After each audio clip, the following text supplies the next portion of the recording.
बहुत ज़्यादा निवेश किया वो तो है ही। कई लोग हैं जिन्होंने ज्वेलरी के तौर पर या फिर गिफ्ट के तौर पर, कि जिन्होंने 2 लाख का गिफ्ट खरीदा था, मुझे पता लगा आपको भी कोई गिफ्ट मिला है। बिल्कुल, तो वो रह गया अब 1 लाख का। 1 लाख वाला जो गिफ्ट था वो रह गया 50,000 का। तब ऐसे में निराश होना तो देखिए थोड़ा सा बनता है कि भाई इससे बढ़िया कैश दे देते तो इतना नुकसान तो नहीं होता। देखिए पहले तो गिफ्ट लेने वाले के लिए हमने तो जो सीखा है कि गिफ्ट की कोई कीमत नहीं होती। नहीं, चांदी की कीमत लेकिन होती है शरद जी। नहीं होती है, पर जो गिफ्ट आपको दिया गया है वो तो कहते हैं ना, गिफ्ट तो कितने का भी हो, दिल से दिया गया है तो उसकी कीमत नहीं होती। मुझे पता लगता है आपके भी हस्बैंड ने शायद दिया है आपको, उसकी कीमत गिर गई है, तो गिफ्ट की कोई कीमत नहीं होती है। पर अगर आपको गिफ्ट मिला भी है तो आप उसको रखें। गिफ्ट मिला या आपने वैसे लिया, ये जो पहला सवाल था उसी में आ जाती है। लेकिन वही चीज है ना शरद जी की लोग अब डिमांड भी कर रहे थे कि वो चीजें दो। जैसे अब मीम भी काफी चल रहे हैं, अगर आपने देखे होंगे कि सोशल मीडिया पर चल रहा है कि बेटा 10,000 के जूते मत खरीदो, चांदी का सिक्का खरीद लो, है ना, क्योंकि उसकी कीमतें बढ़ेंगी। नहीं, वो अभी आप उससे हटिए मत, अभी भी आप जूते की जगह सिक्का ले सकते हैं। पर सवाल ये है कि इसको सबसे बड़ी गलती क्या हो रही है कि बार बार लोग रेट चेक करें। देखिए हम फाइनेंस में एक कॉन्सेप्ट होता है रियल लॉस और नोशनल लॉस। आपने अगर 1,80,000 का सोना 10 ग्राम खरीदा, आज वो 1,40,000 का है, आपने अभी बेचा तो नहीं ना, तो आपका जो लॉस है उसको हम नोशनल लॉस कहते हैं। मतलब जब तक आप उसको बेच के लॉस बुक नहीं करेंगे वो लॉस नहीं है, नोशनल लॉस है। तो अभी नोशनल लॉस है। आप अगर बेच आएंगे जाके तब हमें बोलिएगा कि साहब मुझे घाटा हो गया, और अगर रिकवर हो गया फिर कल को फिर क्या होगा। तो इसलिए ये इसको आप रखिए लॉन्ग टर्म में। मैंने जो पहले कहा था मैं दोहराना चाहूंगा, 2 से 5 साल अगर आप सोना चांदी ले रहे हैं, आपको याद होगा मैंने कहा था 2 से 5 साल तक आप इसको रखिए और रख के भूल जाइए, बार बार रेट मत चेक करिए। ये जब तक ट्रम्प साहब बने हुए हैं ना ऋतु, तब तक सोना चांदी वॉलेटाइल बनी रहेगी। आपको याद होगा मैंने कहा था हमने एक ऑफिस में ट्रम्प मूड इंडेक्स बनाई हुई है, TMI। इसको हम बाकायदा प्लॉट करते हैं। ECG का ग्राफ अब कभी आपने देखा है?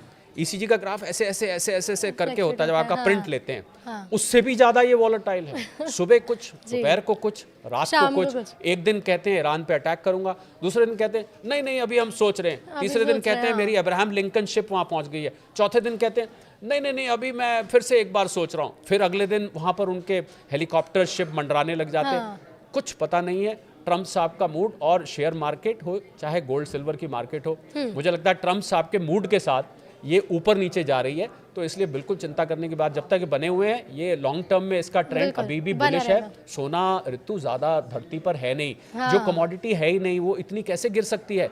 मुझे और जिन लोगों ने नहीं लिया है उनके लिए बाइंग अपॉर्चुनिटी है।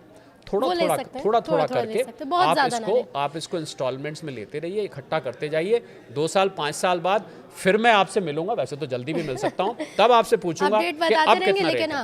बिल्कुल शरद जी, लेकिन एक आखिरी सवाल जिसे एडवाइस के रूप में मैं जानना चाहूंगी, क्योंकि पिछली बार आपने हमारे दर्शकों को जो बताया वो अनुमान लगभग सही साबित हुए, हमारे दर्शक भी ये कहते हैं।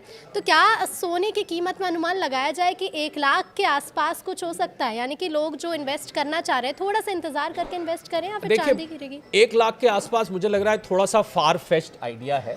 इतना ज्यादा गिरने की चांस कम है। चांदी ज्यादा वॉलेटाइल है, चांदी चंचल है, चांदी का कुछ पता नहीं लगता, क्योंकि जितना ज्यादा जिस चीज में सट्टेबाजी होती है उतनी ज्यादा वो चंचल होती है। तो सट्टेबाजी सोने में भी बहुत होती है, परंतु चांदी में इससे कहीं ज्यादा होती है। तो 1 लाख मुझे लग रहा है कि बहुत ज्यादा फार फेच्ड आइडिया है। इसका पता लगाने का तरीका ये है, इसको हम एक सपोर्ट लेवल कहते हैं। अगर ये एक कीमत पे आके उसके आसपास घूमने लग जाए, जैसे अभी 4600 और $4650 के बीच में घूम रहा है, ये 1,40,000 के आसपास घूम रहा है। अगर कुछ दिन यहाँ इसको पता लगाने का तरीका ये होता है, अगर कुछ दिन यहाँ टिक जाता है, टिक जाने का मतलब होता है कि ये इसकी इंट्रिंसिक स्ट्रेंथ या सपोर्ट लेवल बन चुका है। तो आप इस पे नजर रखिए, हो सकता है 1,30,000 तक आ जाए, तो उस पे नजर रखिए। जहां पर आके ये टिक गया, यानी कि जहां पर थोड़े से स्टेबल हो गया, वहां से बाइंग फिर बनती है, वहां से फिर बाइंग बनती है, तो आप बाइंग कर सकते हैं। परंतु अपने इन्वेस्टमेंट एडवाइजर, अपने वित्तीय सलाहकार से सलाह लेके करिए, क्योंकि इन्वेस्टमेंट की सलाह बहुत व्यक्तिगत सलाह होती है, बहुत सारी चीज़ें देखी जाती हैं। हम और ऋतु जो डिस्कस कर रहे हैं वो मात्र एक एनालिसिस है, एक विश्लेषण है। बिल्कुल, जो स्थिति बनी हुई है और जो अपडेट है वो हम अपने दर्शकों को यूं ही बताते रहेंगे। लेकिन हाँ, अगर आपने निवेश कर दिया है तो बहुत ज़्यादा मत घबराइए, जैसा कि शरद जी भी कह रहे हैं, थोड़ा इंतजार करिए। अब इन्वेस्ट कर ही दिया है तो अब इतना दुख मनाने की ज़रूरत तो है नहीं, शायद कीमत बढ़े तो आपको फ़ायदा हो, और अगर नहीं बढ़ेंगी तो अभी भी काफ़ी ज़्यादा गिर चुकी है। बहुत शुक्रिया शरद जी आपका हमसे जुड़ने के लिए, बहुत धन्यवाद आपका इस पॉडकास्ट में शामिल होने के लिए। नमस्कार।